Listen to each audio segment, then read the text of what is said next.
Bună, dragilor, și bine ați venit la o nouă citire. De această dată te invit la o citire generală, iar dacă ai intrat pe acest videoclip, înseamnă că ai aici, cu siguranță, un mesaj pentru tine. Să vedem așadar ce urmează pentru tine în dragoste, bani, carieră, dar și surpriza. Hai să vedem care este situația în momentul de față.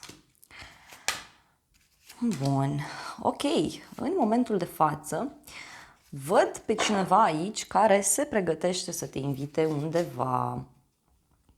De asemenea, văd că e posibil să ai de ales între mai multe opțiuni.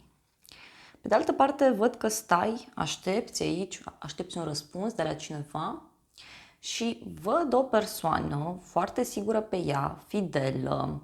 Este cineva care își dorește să te cunoască, poate să fie chiar o persoană care își dorește ceva serios cu tine. Și să știi că văd energia unei persoane care te respectă foarte mult. Mai văd în momentul de față și cineva care te vede ca pe o bijuterie, cineva care te prețuiește foarte mult, dar și gândul tău în acest moment poate să fie pe partea aceasta de relație. Din punct de vedere personal, văd aici pe cineva care se pregătește să vină către tine. Mai văd o persoană care face multe drumuri, cineva care se îndreaptă către tine cu pace, da? Cu gânduri de pace. Poate este cineva care se află într-o altă țară, într-un alt oraș. Și văd aici pe cineva care își dorește să-și găsească liniștea alături de tine. Cineva care vrea să-ți rămână alături. Poate să fie vorba și despre o hotărâre care se ia în legătură cu un drum. Sau ceva important ce se rezolvă privind o călătorie, mai văd aici. Deci cineva vine către tine și vrea să se stabilească lângă tine, vrea ceva stabil. Hai să vedem ce este cu acest drum sau cu această schimbare care se anunță clar pentru tine. Bun, 5 de spade. Poate aici ai făcut un drum în cadrul căreia ai avut parte de o nedreptate. Mai văd și pe cineva care profită de o poziție în care se află. Se gândește la o strategie. Da? 3 de spade. Uite, o persoană dezamăgită, văd aici. O persoană care nu se simte bine. Și ce urmează? Avem puterea și 9 de cupe. O conexiune cu zodia Leu pentru unii dintre voi, dar văd clar pe cineva care este foarte hotărât să-ți rămână alături. Cineva care se simte ciudat pentru ceva ce a făcut în urma unui drum. Mai văd o persoană care se simte aici foarte împlinită alături de tine și are de gând să lupte, are de gând să facă ceva în acest sens. Chiar vrea să te cunoască. Uite, cavalerul de bâte. Deci cineva aici ia atitudine în legătură cu tine și îți dă un mesaj, te contactează, vrea să vorbiți, vrea să vă întâlniți, vrea să aveți ceva în comun.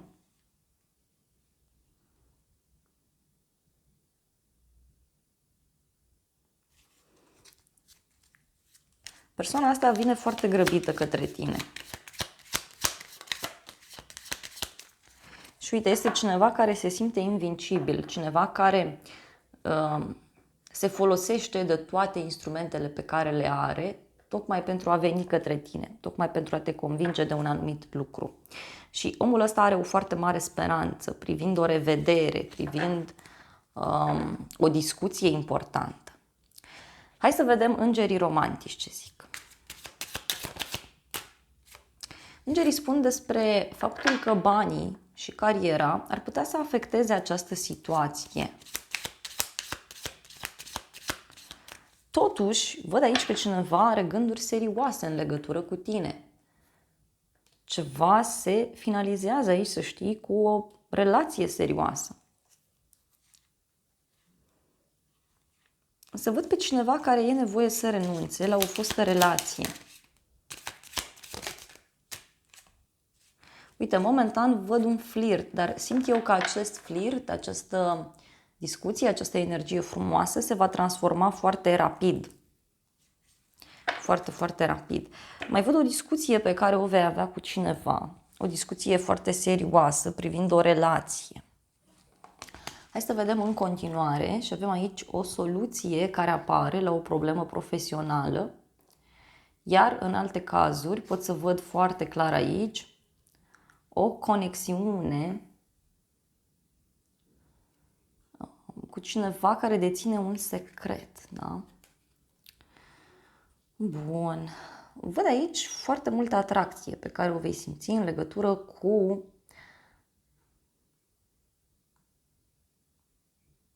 un proiect, în legătură cu o situație anume. Ceva văd că este pus pe pauză, ceva văd că se va discuta aici, ceva foarte serios. Hai să vedem despre ce este vorba. Îndrăgostiții, o conexiune cu zodia Gemeni, este clar aici o alegere importantă pe care o vei avea de făcut între minte și inimă, dar văd clar și o atracție foarte puternică în legătură cu o persoană care probabil te ajută financiar sau poate să fie vorba despre o persoană foarte sigură pe ea. Cineva de la muncă pentru noi. 9 de bâte avem aici.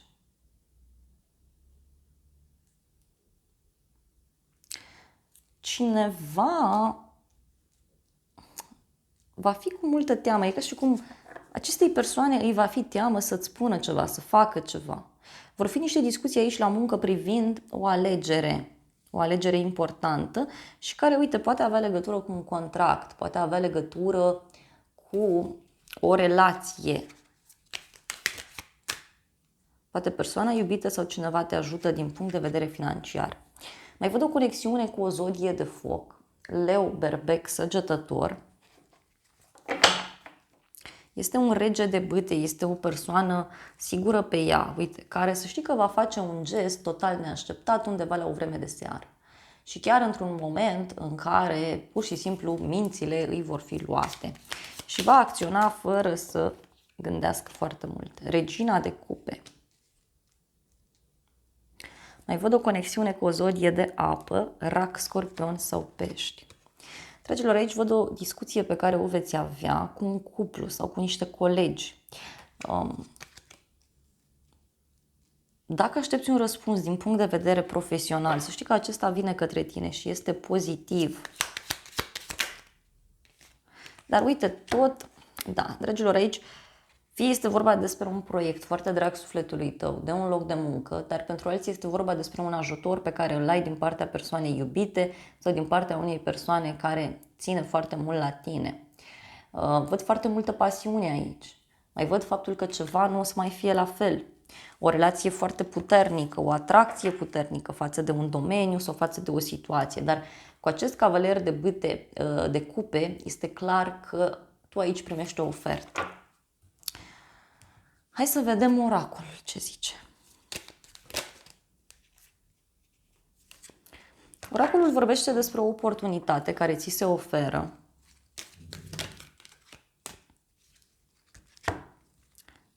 Despre cuiva căruia este teamă să-ți spună ceva în legătură cu o călătorie, văd aici. Sau în legătură cu un drum. Deci drumul ăsta e foarte intens, foarte, foarte puternic aspectat. Și văd aici pe cineva care se simte absolut vrăjit de către tine sau de către această situație.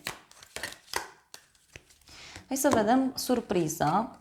Wow! Cineva vine către tine foarte rapid. Uite, cineva îți vine în casă sau cineva te invită undeva, într-un loc, într-o casă mare sau la un local undeva să mâncați ceva sau cineva vine către tine foarte rapid, dar surpriza poate să țină și de casa ta, de familia ta. Hai să vedem. Cineva aici e foarte pornit.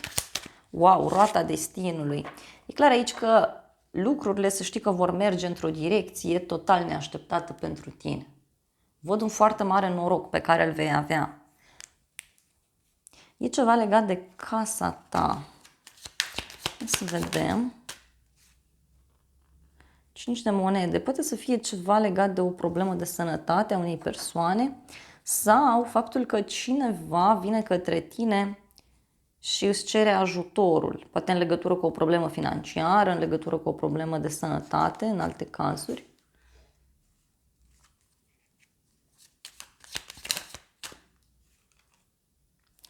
Regele de cupe, o conexiune cu o zodie de apă, văd aici, rac, scorpion sau pești. O persoană foarte sensibilă, cineva care a suferit foarte mult.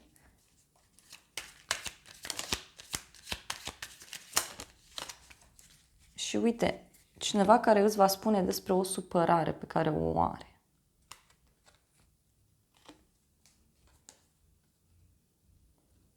Este o persoană căreia, uite, îi pare rău pentru ceva anume și vine și îți spune.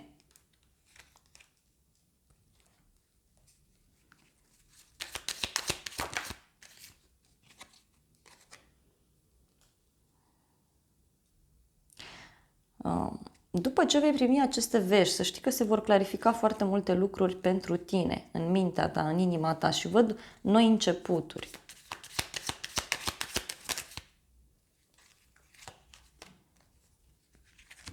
Temperanța, o conexiune cu un săgetător. E clar, cineva aici vrea să se apropie de tine, cineva vrea să te împace sau cineva vrea să te ajute în legătură cu o situație anume, dar văd și pe cineva care fie are o problemă emoțională, poate o problemă de sănătate și vine aici și îți cere ajutorul.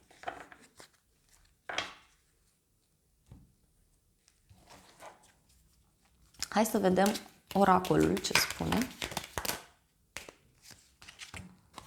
Oracolul vorbește despre cineva foarte puternic, foarte puternic această legătură cu un leu, deci poate o legătură cu o situație care se petrece cumva în august sau ceva ce s-a întâmplat undeva pe la amiază.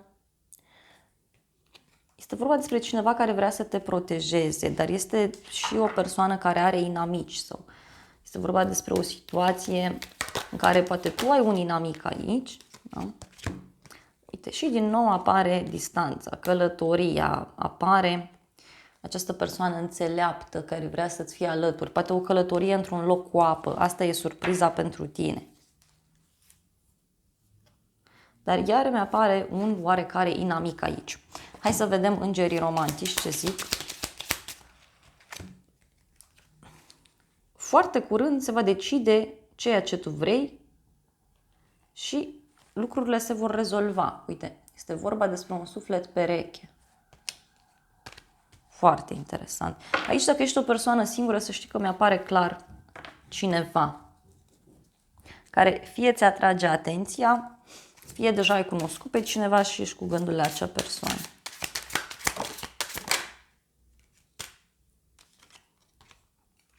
Văd aici un rege de gheață, deci o persoană care lucrează cu mintea, poate este un șef, un antreprenor, cineva care, uite, îți va da un mesaj, un apel telefonic și care îți va da o veste.